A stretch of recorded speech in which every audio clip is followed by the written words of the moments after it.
no, she looks guilty as hell. And then I'm looking at it and I'm saying, did you really say that? Mm-hmm. Did you really say that Caitlin Clark should thank her Heavenly Stars that she wouldn't be worth anything if she wasn't playing in the WNBA? Did you really say? See, all of these things that Nafisha Collier brought up. The WNBA spent 27 years trying to get people to care.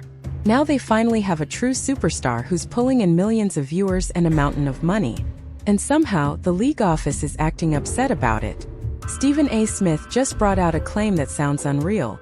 The commissioner may be trying to undercut the league's own biggest moneymaker. This isn't just basketball talk anymore. It looks like ego, control, and straight-up corporate jealousy. Hey, Caitlin! Can you make it from there?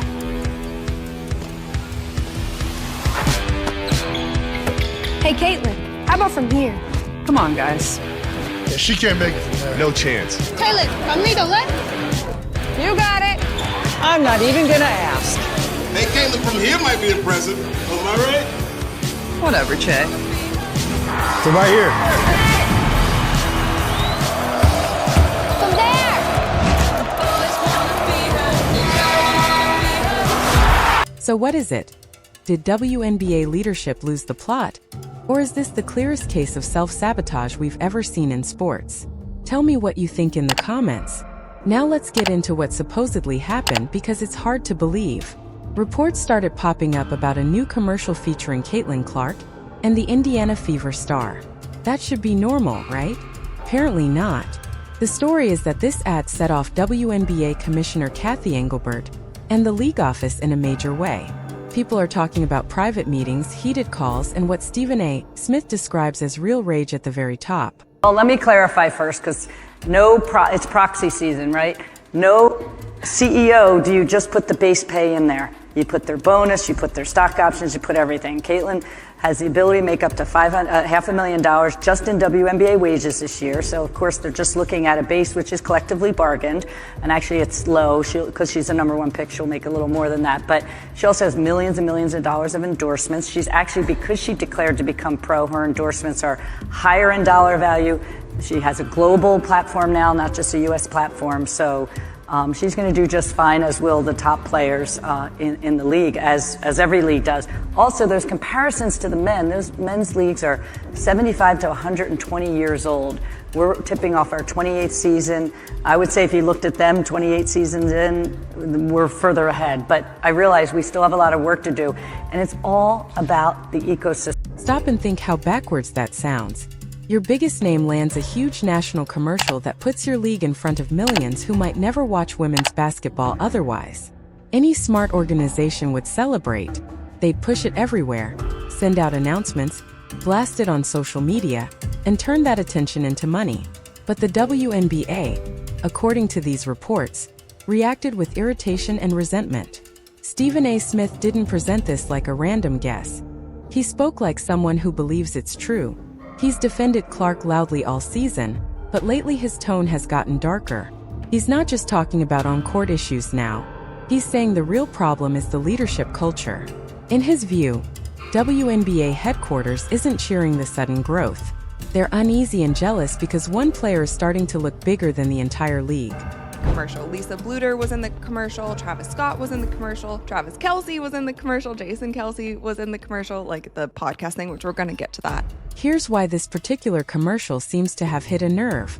When Caitlin Clark shows up in big budget ads, whether it's Wilson, Gatorade, or State Farm, she isn't shown as just another WNBA athlete. She's presented like a national figure, a one-of-one star. The ads look expensive, sharp, and high-level. She comes across as strong, self-made, and most threatening to the league office, larger than the WNBA brand itself. Commercial, it was super hype, and they also launched the campaign From Anywhere, which is just perfect for Caitlin Clark. And obviously fans have been waiting for a CC signature shoe for years. It feels like years at this point. She is now 2 seasons into the WNBA, and we've gotten the signature logo, and we've also gotten some merch, but that signature shoe is what everybody is on the edge of their seat for. And she recently went on New Heights once again to talk about her signature shoe, and she talked about the new technology that will be going into this shoe. For fans, that's amazing. Feels exciting and it makes people want to watch. But for executives like Cathy Engelbert, it can look like a loss of control. The league didn't build that image, didn't choose the creative direction, and can't manage the story being told. When the commissioner sees Clark in these polished ads, she sees someone who doesn't need the WNBA to stay famous or to stay paid. Clark has her own money machine, her own pull, her own brand. Stephen A. Smith keeps mentioning rage because to him it's really about leverage disappearing. Most leagues hold power because players need the league for paychecks and exposure. Caitlin Clark has jumped past that old setup. She's earning more off the court than on it, and everyone knows it. And when money brings freedom, freedom turns into power, and power makes leadership uncomfortable, especially leaders who are used to calling every shot. Insiders also say the timing of this commercial made it worse. The league has tried all season to push a group message. It's not just one player. It's the whole league, the history, the system, the other stars. Then the ad drops and wipes out that message in seconds. It reminds the public that one person is driving the biggest wave of interest. And it isn't the commissioner. It's the Iowa shooter who can hit from the logo. The gap between the WNBA's older, cheaper marketing and Clark's premium brand deals makes leadership look bad. And when people feel embarrassed, they often react with anger because it exposes failure. The league fought for mainstream attention for 27 years. Then one player shows up and does in one season what they couldn't do in nearly 3 decades. That has to hurt. Stephen A. Smith has hammered this point non-stop. He says it's crazy to see a commissioner who's supposed to be a business expert acting emotionally shaken because a player is getting too big. His argument is that the anger is hiding incompetence. Every time Clark signs another huge deal or stars in another viral commercial, it highlights what the WNBA didn't accomplish for years. Look at it from Engelbert's side. You're the commissioner, you're supposed to be the growth specialist, and yet Gatorade, Wilson, and State Farm are marketing your sport better than you are. That's humiliating, and it makes you look unfit for the job. Instead of learning from it and matching that energy, the reported response is bitterness. SAS also links the office vibe to player behavior. If the commissioner seems annoyed by Clark's success, why would other players feel pressure to respect her? Bad tone flows downward. When leadership doesn't protect its biggest draw and treats her wins like a problem instead of a trophy, it signals to everyone else that going after her is allowed. That could help explain the hard fouls and cheap shots we've seen. To understand the anger, you also have to understand WNBA history. For years, the league has been led by people who view it as a movement and a shared fight for respect. Then Caitlin Clark arrives as pure individual stardom and pure business value. She doesn't fit the old mold and she disrupts the old order. This commercial puts that disruption on full display, showing Clark as a single standout, separated from the pack. The WNBA tried for decades to sell the idea that the league itself is the product, the shield, the collective. But Clark's brand partners sell her like an icon. That disagreement over what actually sells is creating friction. The old guard feels brushed aside, like their years of work don't matter because one player went viral and can shoot from anywhere. Stephen A. Smith says this is the same mindset behind leaving Clark off the Olympic roster. Protect the hierarchy, force the wait your turn rule. But advertisers don't care about waiting your turn. They pay for attention right now. That clash between a slow, seniority-driven league office and a fast, results-driven ad world is causing chaos. And the commissioner seems angry instead of adaptable. And then there's the money because pro sports is supposed to be business first. Stephen A. Smith has accused the WNBA of business malpractice, and this commercial reaction is his example. In the NBA or NFL, when a star gets a huge national ad, the league celebrates because it lifts the whole product, more casual fans, more merch, more value. So why would WNBA leadership be mad? Because they aren't getting the credit. Clark's off-court earnings dwarf her on-court pay, and it makes the league look small. When people see her in million-dollar campaigns and then hear her base WNBA salary is around $76,000, it creates a PR mess. It shines a bright light on pay, revenue, and how the league is run. Engelbert knows it invites uncomfortable questions like, if she's bringing this much attention, why does the league feel so broke? Instead of fixing the model or celebrating the exposure, the league reportedly gets defensive, almost like they'd rather she be less famous so they don't have to answer hard financial questions.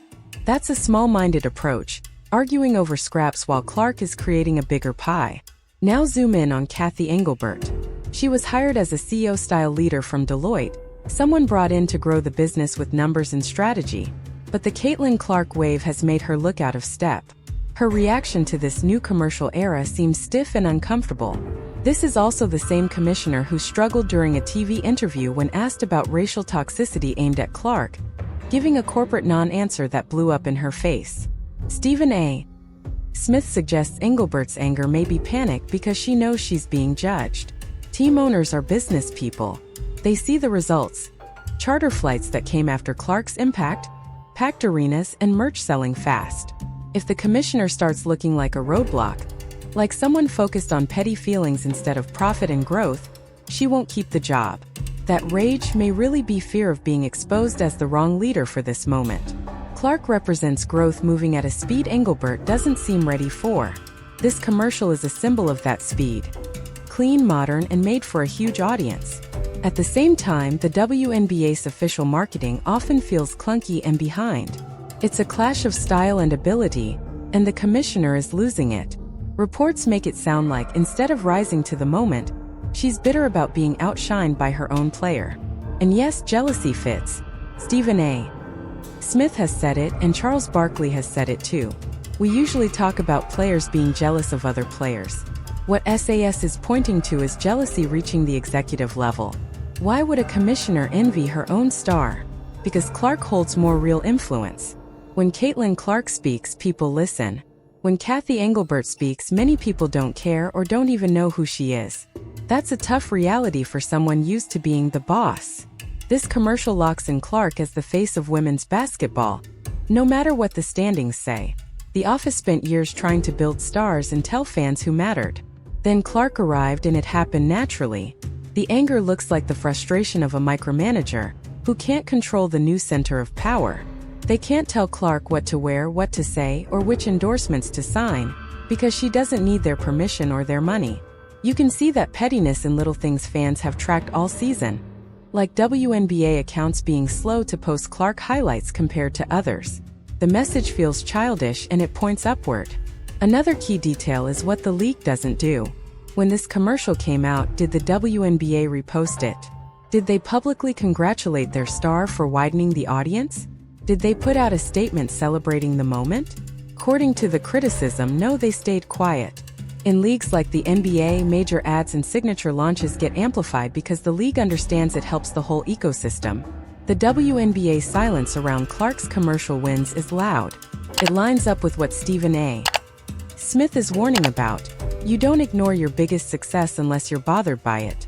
That silence also damages trust with the new fans Clark brought in. They can see the tension and the double standard. More and more, they're starting to view WNBA leadership as the bad guy in the story. By refusing to embrace the commercial moment, the commissioner is basically drawing a line. The office versus the star. And as Stephen A. Smith warns, that's a fight the WNBA can't win. You can't beat cultural momentum. You can't fight what people are locked in on. Clark is that moment right now. And then comes the darkest connection. Office hostility and on-court aggression. If leadership is resentful of Clark's commercial pull, it can signal to the rest of the league that targeting her is acceptable. If the commissioner treated Clark like the asset she is, it would set a clear tone of respect and protection. But if the league acts cold and discipline stays slow and weak, that protection looks missing. We've seen the hard fouls, the blindside hits, the eye pokes. SAS argues it's all connected. That leadership isn't eager to protect the player who makes them look small. In that theory, they're letting jungle rules happen because part of them wants her to struggle, wants her humbled so they can say, see, she's not that special. But each time she bounces back and lands another big ad, she proves them wrong again. Stephen A. Smith is basically saying the league is choosing the worst path. If this made you see the situation differently, hit like and subscribe because this drama is nowhere near finished.